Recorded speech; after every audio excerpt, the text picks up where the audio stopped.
Back so soon. Wasn't expecting that, were you? I wasn't either. Hello everyone, Lainey here, and welcome back to my channel. Last night I went and saw Wonka with some friends in theaters. It came out recently, and today I want to talk about it. Now, admittedly, I have not seen any of the original Charlie or Wonka movies, not in their entirety at least. I saw part of, I think, the Tim Burton one when I was younger, and not gonna lie, the squirrels scared me half to death, and I have not seen the whole movie since.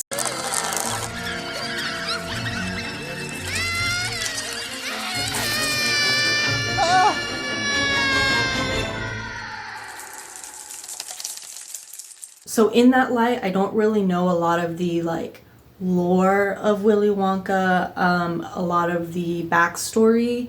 So you would think I would be able to go into this movie with kind of an open mind, not expecting it to hold up to standards of previous movies or things like that, and just being able to go in with an open mind and enjoy the movie for the movie that it is. That didn't happen, just a heads up.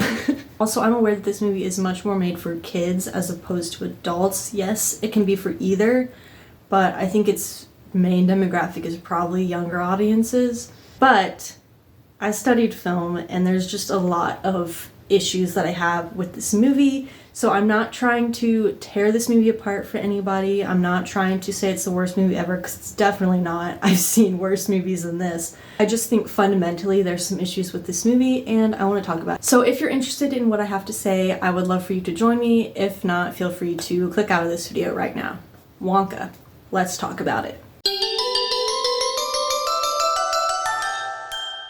Overall, my main issue with this movie is the story is an absolute mess. Wonka and his friends face obstacle after obstacle, which is not a problem. Obstacles and opposition are what make stories work and make movies intriguing to us, because we want to know how the characters overcome the obstacles. My problem with Wonka is there's obstacle after obstacle, but the stakes never feel super high, and it kind of just feels like a constant state of being in the middle. We know here's where they start, here's where they end, and we know one way or the other we're gonna get there, but it doesn't really feel like it goes like this a lot, which is what makes it exciting. It just kind of feels like it goes like this.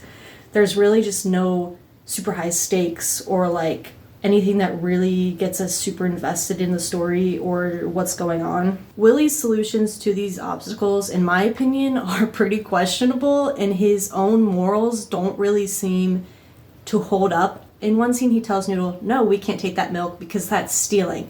But he will steal Giraffe's milk, Giraffe, these balloons, he'll set free these flamingos. They steal the ledger book and those chocolate beans from Loompa Land. And in the end, he basically steals the chocolate cartel's chocolate and sells it as his own. So his morals are kind of where do you stand here, my guy? Another thing that is just kind of it just felt very unsatisfying about the movie is a lot of the opposition and things that happen are explained to us. They're not really shown, and you're just kind of left where did that come from? For instance, when the chocolate cartel poisons the chocolate in the new chocolate factory that Wonka opens, we're just not really hinted at the fact that it's gonna happen. There's a little bit when they go and hire out Mrs. I don't remember her name. What's her name? Plumpet? The mean lady. Pluckett?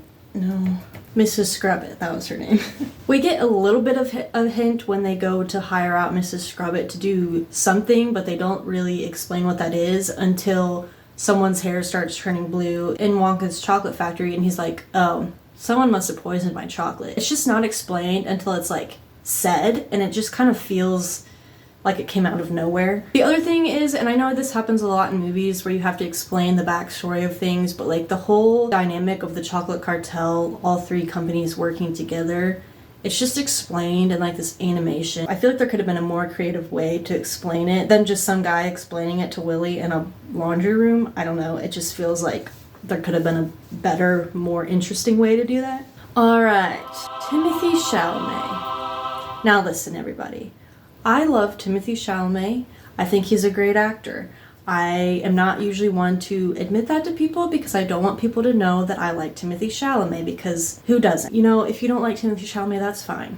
You don't have to like him, but I really like him. I think he's a good actor. And honestly, I think he looked the part of Wonka. I think he physically embodied the part in a very good way. I think that was good casting in terms of looks. In terms of acting, It just felt wrong to me. It was almost like he was taking the role too seriously. For someone who's supposed to be like energetic and fun and like innovative and trying to like change the world and be like this happy like, ooh, I make chocolate guy, I want you to have my chocolate. He just felt very serious.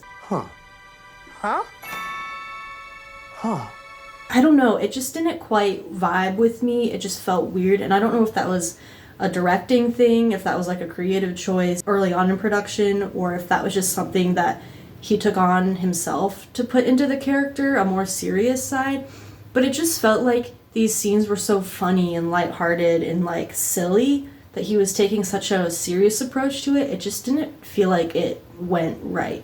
My main issue with this film is the whole Noodle and Wonka dynamic. Am I the only one who was sensing some really weird romantic tension between those two? We start off the movie with this like baby adult man on a ship who's been living on this ship for an undisclosed amount of time, and he says, I'm ready to start my life and go sell some chocolate. Okay, fine, you're an adult, go do that. But when you start having these weird interactions with this girl who I assume in the story is like 12 years old, it just doesn't work for me. If you look up how old Willy Wonka is supposed to be in this story, it says he's 22. Now, if we look at Noodle, who is Mrs. Scrubbit's little minion who works in her cult labor factory, I would say she's probably like in the age range of 10 to 12 in this story. But then we just have these weird scenes of Noodle and Willy Wonka hanging out, being friends. That's not the issue. The issue is just the weird like choreography and then being very close. There were like 2 scenes, I swear. I looked over at my friend, I was like, they are about to kiss, and like, I'm not here for it. Like, this man is 27 and the actor who plays Noodle is 14. It just really makes me question if there was any hidden intention in trying to make some sort of like thing happen between them, but like they knew they were just like an inappropriate age range to do that, so they couldn't, but they tried to hint at it. I don't know. And I'm not going to show you the clips where I thought they were about to kiss, because if you don't have that feeling, I don't want to ruin it for you by like saying this is where I thought this was going to happen. That was just my feeling and like intuition watching the movie, that they were trying to like build some really disgusting, inappropriate romantic relationship between 2 people who are quote unquote business partners, like, which is fine. There's times and places for romantic relationships in a workplace, but this just was not it. Like, this would have been illegal. So, I don't know. It just wasn't working for me. Okay, Mr. Oompa Loompa Man. I'm sorry. Phil Mickelson who? Yeah, I know that this is not Phil Mickelson. I'm very aware that it's not. But, like, the entire movie, I was just thinking, this looks like Phil Mickelson, and this little Oompa Loompa should be golfing at the Masters. Okay, Oompa Loompa's funny, I'll give him that. He's a good addition to the story. Obviously, he comes with the lore of this film franchise. My main issue with Oompa Loompa's character arc is that in the end, he just randomly decides to help Willy Wonka. That's not established anywhere in his character traits that he is even interested in working with Willy Wonka. In fact, he's turned him down several times. So why in the end does he randomly just decide to help him escape like an about to explode ship and go back and save people and reopen this chocolate shop? It doesn't really make sense to me. You know, it's one of those things that's very minor and I can look over it, but like on top of all the other issues I have with the story, it's just kind of another thing to add to the pile. So moving on, I wanted to talk about the fact that this is a musical. When I was seeing ads and trailers for Wonka, I had no idea that this was a musical.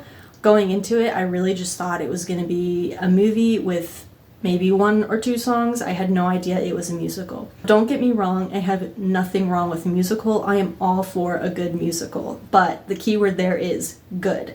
And don't get me wrong, I really think Wonka is well suited to be a musical because of the grandeur and the spectacle of it, the production design, the color, just the larger than life feeling of it, and the fantastical element of the whole thing. But the problem is, if you don't write good lyrics, it's not going to be a good musical. There was nothing emotionally pulling me into these songs. I mean, the melodies were fine. The lyrics just really had nothing compelling in them. The words just felt thrown together. The rhyming didn't work in a lot of cases. You could tell maybe they were trying to rhyme, but they just didn't really pull it off. And so this movie is really, I think, probably targeted more for kids. So it's fine that like the lyrics maybe aren't as developed as they could have been. But my argument to that would be there are other movies that are made for kids. The Greatest Showman, Frozen, Tangled. Those have really well written songs. Songs that are not only catchy and fun and easy to remember, but they're moving and they have beautiful lyrics. Wonka's lyrics just fell short for me. I don't really remember any of the lyrics from anything. There's just not much making me remember them. So with all that said, I did think there were some really fun parts of Wonka that I did enjoy. And for example, I thought the end where Wonka opens the chocolate bar from his mother, I thought that scene was really sweet, and I thought it brought things together. Even though the story was kind of weak to be bringing together in the first place, it felt almost worth it because of that scene. The monks in the church were absolutely hilarious. Like, they were creepy, but they were funny in the way that they carried themselves and responded to people. Thought it was brilliant, really funny, would love to have seen more of them. I'm not a huge comedy person, but there was some decent comedy in this film, some good physicality that was played into the characters and things of that nature. One guy from the cartel who was always stating the obvious thought he was a very underappreciated part of this film, thought he was really funny, and I really hope he enjoyed his role because I enjoyed watching the role he played in the movie. And also the other guy from the chocolate cartel who gags every time they say the word poor, I think is really funny, not because he's reacting that way to poor people, because that's not an appropriate way to act towards people who are less fortunate than others. I just think it's funny because gagging noises like that are something I have done before and do in funny, like just silly cases, and so I was like relating to it in a very silly way. There was also some pretty decent production design. The colors were fun. It overall looked pretty good. I'm not going to talk too much about the technicality in terms of cinematography and lighting and all of that because nothing like super stood out to me. I mean, it's a standard movie. It's fine, but I did think their production design was really pretty. So in the end, this movie's fine. I'm not going to try to sway you one way or the other to see it or not see it. I think if you have an interest in seeing it, you should go see it because I think it's a good thing to experience in the theaters, a good thing to go see with your family or friends. I'm also not here to ruin this movie for anyone. I just think in general, entertainment these days is much more manufactured and spit out on a fast pace to make a profit and have turnover. But I think there can be a mix of making movies, but also developing good stories that are at least put together and have the ends tied together and make sense. Blockbuster movies these days are just very like run and guns in a way. They've kind of gotten the system down of making it look good, but I think sometimes the story suffers because of that, and I think that's unfortunate. That's pretty much all I have to say today. I hope you guys enjoyed this video. If you did, don't forget to give it a thumbs up and subscribe down below. If you have any movies you'd like me to talk about, go ahead and comment them down below. And I will see you all in my next video. Bye guys!